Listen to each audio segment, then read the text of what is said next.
Melalang ke dunia baru, di area baru, kemungkinan kita akan bertemu sesuatu.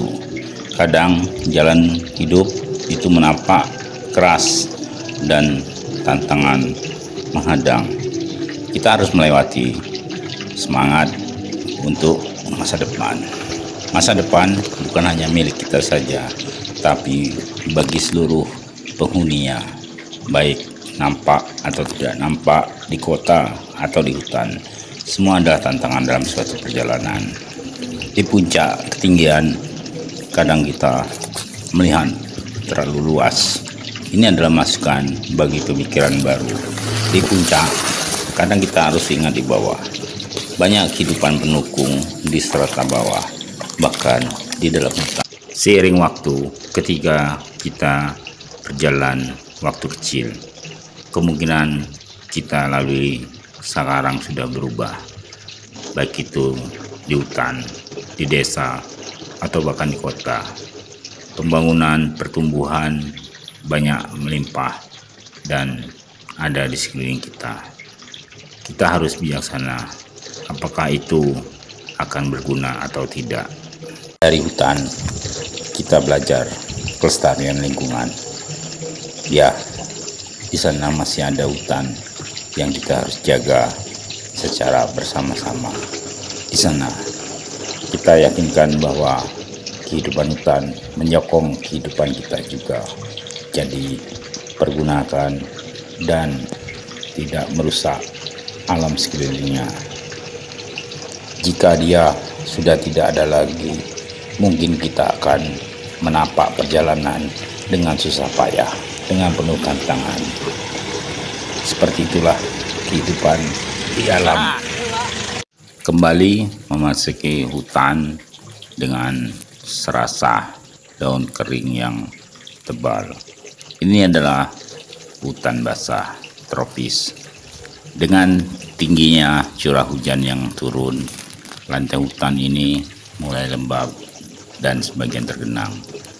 Ada akar rotan, jadi kita harus hati-hati karena berduri. Beberapa pohon tua dengan tumbuh sangat tinggi. Cahaya matahari menipis. Terlihat satu lubang. Ini adalah bekas sarang terenggiling. Biarkan dia hidup, jangan diganggu. Melangkah lebih ke dalam, sudah tampak genangan air. Air mulai menjernih di serasa daun hutan dan bening. Ketika dipegang terasa sejuk. Dalam kisah Nawang Mulan, ini mungkin adalah kolam bidadari. Kita melangkah ke dalam lagi. Kamera terbalik. Mohon maaf Raya, akan kita perbaiki. Dan kita melangkah kembali. Ada jenis tumbuhan yang menarik. Ada satu yang berbuah, berwarna pink kemerahan. Hanya ada satu biji. Kita ambil dan kita lihat. Seperti buah melinjo atau tepatnya miracle fruit ataupun buah ajaib di hutan. Waspada dan seksama keliling.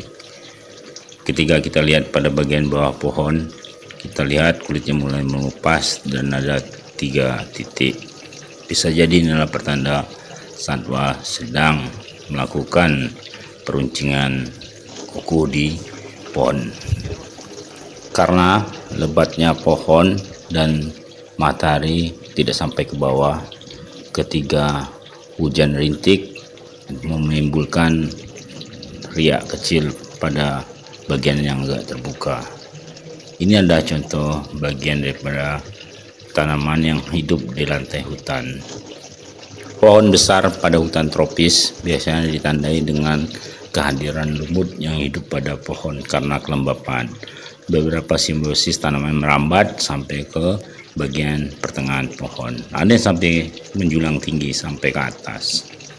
Karena sudah ada tanda keberadaan satwa liar, maka kita lakukan pemasangan kamera trap sehingga jika ada satwa liar yang lewat akan terkena sensor dan kamera akan memotret secara otomatis. Ini kita lakukan demi kelestarian satwa dan flora di dalam hutan. Kita pastikan beberapa tanaman berwarna sangat menarik, berwarna pink dan berbuah kecil. Ini jarang kita temui di dalam perkotaan. Bisa jadi ini adalah sumber pangan ataupun pakan satwa liar di dalam hutan. Berbulu dan memiliki karakter lembut, berdaun, melonjong. Biarkanlah mereka lestari di tempat asalnya.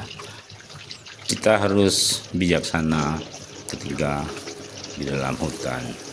Jangan mengambil apapun, jangan meninggalkan sampah apapun, baik itu botol minuman ataupun puntung daripada rokok.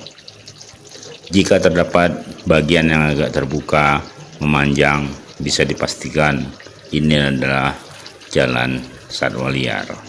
Beberapa kita temukan pohon yang sudah sangat tua dan tanaman yang hidup di hutan tropis.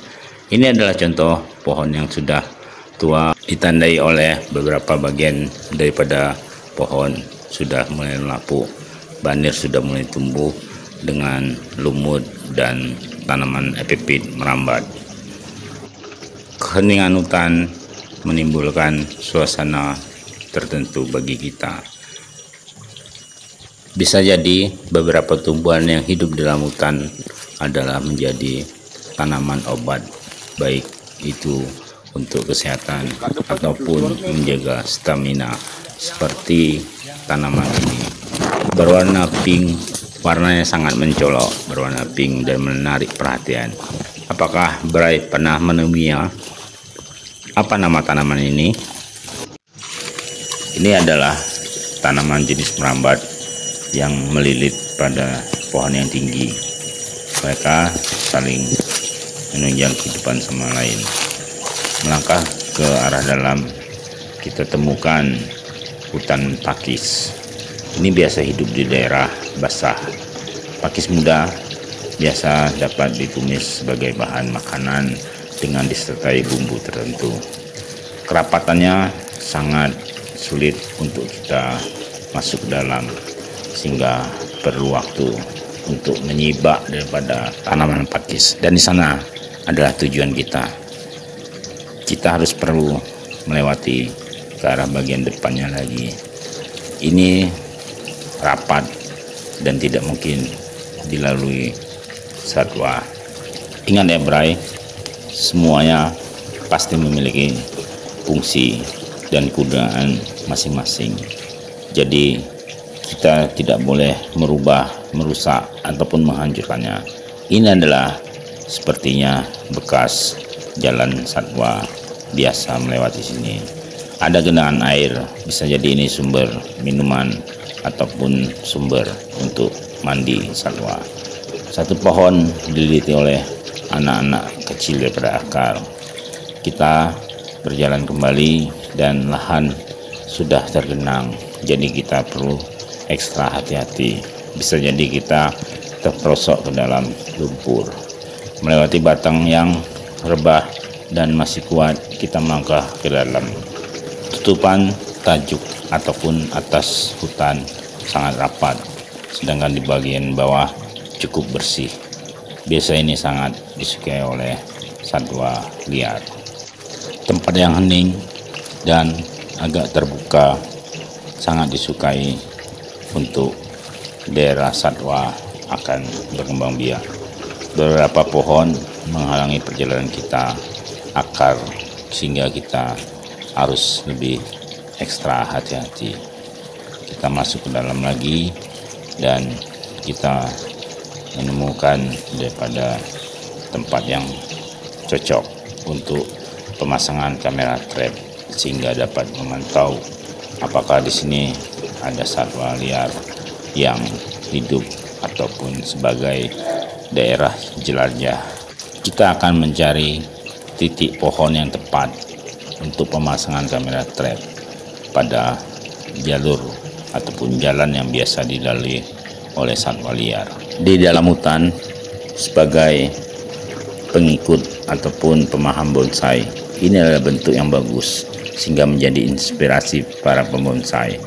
Kita lihat sekeliling dan kita menentukan, sepertinya beberapa pohon yang tergenang memiliki akar yang agak menonjol, dan ini memiliki epitel sehingga berlubang dan menyimpan air. Posisi air sebagai sumber minum dan tempat mandi sudah ada di pohon ini. Jadi kita tinggal untuk mencari posisi yang pas. Pada daerah yang tergenang, maka pohon memiliki sistem pernapasan di atas tanah. Ini adalah akar penunjang sehingga pohon dapat menyerap udara dan dapat bertahan di lahan basah ketika arealnya tergenang air. Inilah kita maka harus menjaga hutan di sekeliling kita sehingga air tidak lepas dan menimbulkan banjir di hulu sungai, di kota, bahkan di tempat lain. Beberapa titik yang agak tertinggi ada lubang. Ini adalah satwa darat berukuran kecil, memiliki sisik, dan ini adalah hewan yang dilindungi. Jangan diburu. Jika diburu, maka akan Anda bermasalah dengan hukum. Menjelang menjadi pohon yang besar, maka pohon kecil pun ikut menimbulkan akar untuk bernapas, sehingga dapat bertahan menjadi pohon besar, menggantikan pohon tua yang sudah mulai agak lapuk ataupun termakan zaman. Mereka ditandai dengan lubang tinggi dan riapannya tertutup rapat. Cahaya matahari makin berkurang. Sementara ini sekitar jam 12:30 hari. Di beberapa tempat di sana juga ada sarang juga, sepertinya sudah agak lama. Mungkin sarwanya sedang menjelajah tempat lain mencari makanan yang lebih banyak. Tetapi dari yang kita lihat sudah ada jalur, kita lakukan pemasangan kamera trap.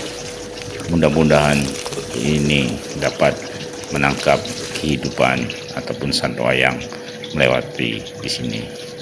Jalan satwa terbuka, sementara area lain masih dihalangi oleh pohon. Di sana ini adalah jalur satwa alami. Kita harus waspada.